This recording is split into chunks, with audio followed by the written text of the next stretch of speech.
And people are none too pleased. You look at this right here.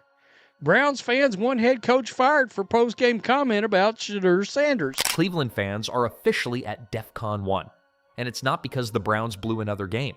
This time, the outrage is aimed at head coach Kevin Stefanski, who seemed to swap his playbook for a Hallmark card when talking about Shedeur Sanders. Now the city's ready to grab pitchforks, chuck his headset into Lake Erie, and maybe even summon the ghost of a winning season. Buckle up. This one's got more twists than a daytime soap opera on triple espresso. Talk. Hey, special teams, Bookie, takeaway. Get it, Book. What up, Book? Book. On defense, Nick, takeaway. Yeah. Now, what I love is my man right here getting therapy right now. Y'all ain't see the electric stem on the leg? Oh. Browns fans are in full-blown meltdown. And for once, it's not over a missed field goal, a busted coverage, or the team's never-ending quarterback curse. This time, the outrage has a new bullseye: head coach Kevin Stefanski. He somehow managed to unite Cleveland in one mission, showing him the door, all because of what they're calling the weakest, most half-hearted remarks ever made about a player who isn't even in the NFL yet, Shedeur Sanders. Man, it's a shame, dog. Shedeur went out there and shined. You hear me? He showed up and showed out at the end of the day. And Kevin Stefanski, you haven't developed not one quarterback. Look what you did to Baker Mayfield. You hear me? I'm not understanding your infatuation with Dylan Gabriel. You hear me? Mr. CTFN. You hear me? Can't throw for nothing. I don't understand. From the fans' perspective, Stefanski had a chance to walk in blazing, eyes locked, voice steady, and a message that would snap the whole locker room to attention. He could have radiated absolute certainty, dropped a bold proclamation, and shown the kind of fire that makes players run through walls. Instead, what they got felt ripped straight from the NFL press conference bingo card: smooth, polite, and instantly forgettable. No edge, no passion, no spark. And in Cleveland, playing it that safe isn't staying neutral. It's the quickest way to let everyone down at once. Get hired somewhere as an offensive coordinator real fast. Not in this hiring cycle, but certainly next year, immediately, as soon as we got done with this season. It's too late now. Browns fans have had it. They're done with Hallmark slogans, empty promises, and the kind of lifeless corporate speak you'd expect from an HR training video. They want fire. They want a coach who will metaphorically, or let's be real, maybe even literally, grab this team by the face mask and declare, "This is our season." Instead, they got Kevin Stefanski delivering his remarks with the urgency of someone sipping chamomile tea, voice so soft it's like he's afraid of waking a sleeping baby. That's not leadership. That's story time. Yeah, it's a positive data point, Christine. Obviously, there are quarterbacks that kind of do better when the lights come on, and it's a game situation. And if the Browns wondered that about Shedeur Sanders, then this past weekend answered it in a positive way. So Frustration has been simmering for some time. Sure, Stefanski earned Coach of the Year in 2020 and guided the Browns to their first playoff victory in nearly 20 years. But Cleveland isn't a city that rests on past glory. It's a blue-collar town where yesterday's win is just today's warm-up. When the pressure ramps up, fans expect their coach to stand firm, especially with a player like Shedeur Sanders, who's already making headlines and generating buzz. Shedeur Sanders in a way that fans are happy, and now they're calling for his head. A lot of people have been sending me this video like, dog, you got to break this down. So we're going to break this down because what Kevin Stefanski did is actually par for the course. Things get even more intense when you consider this. Shedeur Sanders isn't even on the Browns roster. He's not their quarterback, not their problem, not their solution. Right now, he's nothing to them. And yet, the mere mention of his name, whether in draft talk, media questions, or fan chatter, ignites a wildfire of conversation, a spark of excitement. Proof that Sanders is a serious prospect. What they got instead? A response so lukewarm it could have come straight from a DMV pamphlet. Not exactly dismissive, but far from inspiring. Just a safe, vague answer meant to end the conversation. For Browns Nation, that's a problem. A coach's words don't just fill a press conference, they signal intent, ambition, and direction. Sanders, and more specifically, Kevin Stefanski. Now, you guys know I actually kind of like Stefanski. I mean, 2 playoff appearances with the Browns. Just say that out loud. All right? 2 playoff appearances with the Browns. Supposed to be a bit of a quarterback guru. That's how he's known. It's no secret if he got fired today, he'd get hired somewhere. When Stefanski sounded non-committal, fans didn't hear, "We're keeping our options open."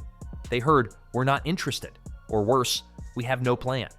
In a city long haunted by quarterback chaos, that kind of ambiguity isn't just frustrating, it feels almost insulting. To fans, it seemed like Stefanski was either asleep at the wheel or already sidestepping future accountability.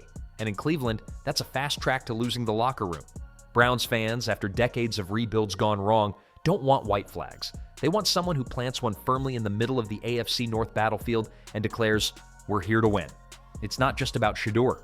This moment tapped into a broader frustration. Stefanski plays it too safe. His game plans lean conservative when fans crave boldness. His press conferences often read like PR scripts, and his in-game calls sometimes feel like he's avoiding mistakes rather than chasing victories. I'm one of those people that I believe that he should have been one of the top 2 quarterbacks picked in this past draft. I certainly don't believe he should have fell to the 5th round. I definitely think that he has the potential to be the starter for the Cleveland Browns. Cleveland has been here before, and it never ends well.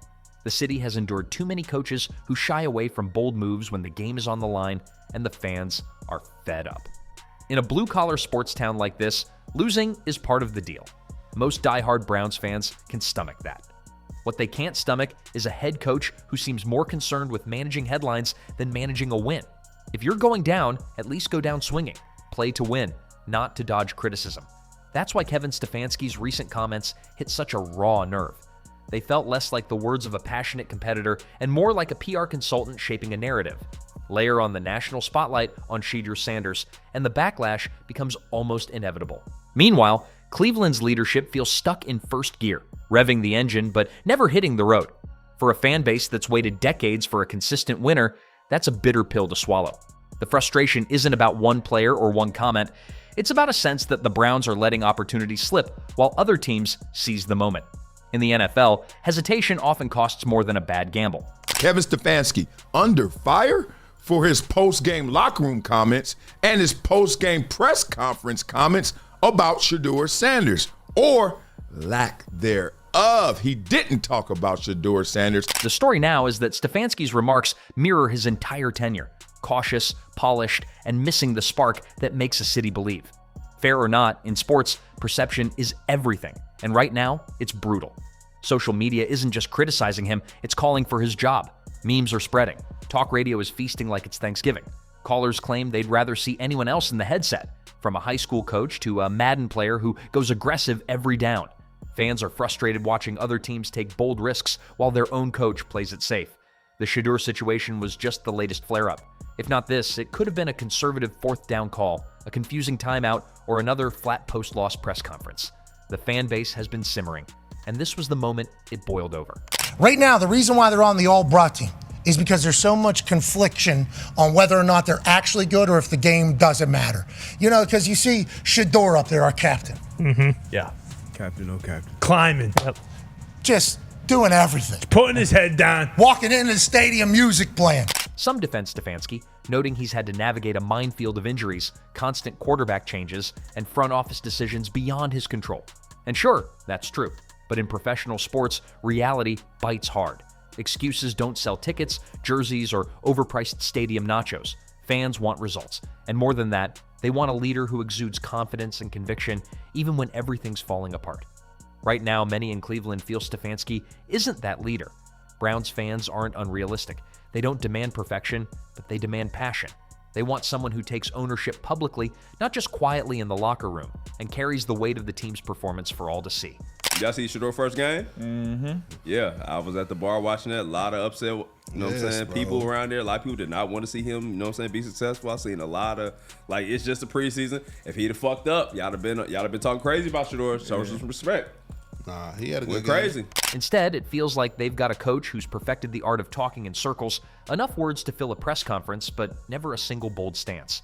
It's the kind of diplomatic dodge that might distract the media for a week, but it won't fire up a fan base that's endured every triumph, collapse, and gut-wrenching heartbreak. Browns fans don't just want their coach to play it safe. They want swagger, intensity, and a clear signal that he's ready to fight for the team. And make no mistake, this isn't happening in a quiet corner of the NFL. The AFC North is a relentless grinder, Every team is loaded with talent, confidence, and coaches who won't hesitate to throw a little trash talk to get under your skin. It's a high-stakes war of grit and attitude. And if your coach sounds more like he's hosting a Sunday cooking show than gearing up for a bare-knuckle brawl, you're already behind. What did we do? Yeah, man, very playful way to go ahead and get at Tony Grossi. Like let's really be honest here, right? Like, this isn't, he's not going over the top. He's not doing too much, but I do appreciate him going up, knowing how the media goes, knowing how he's handled things, knowing how professional he's done. And when you see things, just in case you don't know, when you see things like this. That's exactly why the Shedeur Sanders comments hit like a gut punch. It wasn't just what was said, it was how it was said. Fans were hoping to hear conviction, a spark that made it feel like their head coach was ready to go to war with the team. Instead, they got cautious politeness. It wasn't "we're going to dominate," but more "we appreciate everyone's efforts and will keep monitoring the situation." Cleveland fans craved a verbal fist pump, a fiery declaration that sends chills down your spine and makes you believe the team is about to bulldoze the competition. Instead, it sounded like a corporate mission statement straight out of a glossy annual report. And yet, the Browns aren't exactly strangers to drama with coaching changes. They've pulled the plug mid-season before, and it's usually messy. History says it rarely ends well, and now the chorus of discontent is growing louder by the day. In today's sports world, perception often matters as much as results, and right now, Cleveland fans feel their coach just doesn't have the fire they're desperate to see.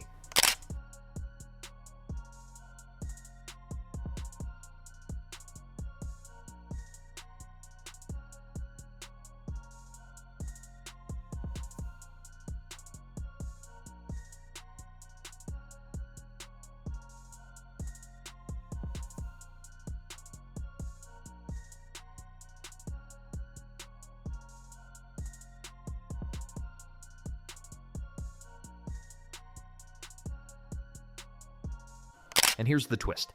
Shedeur might never even play for the Browns.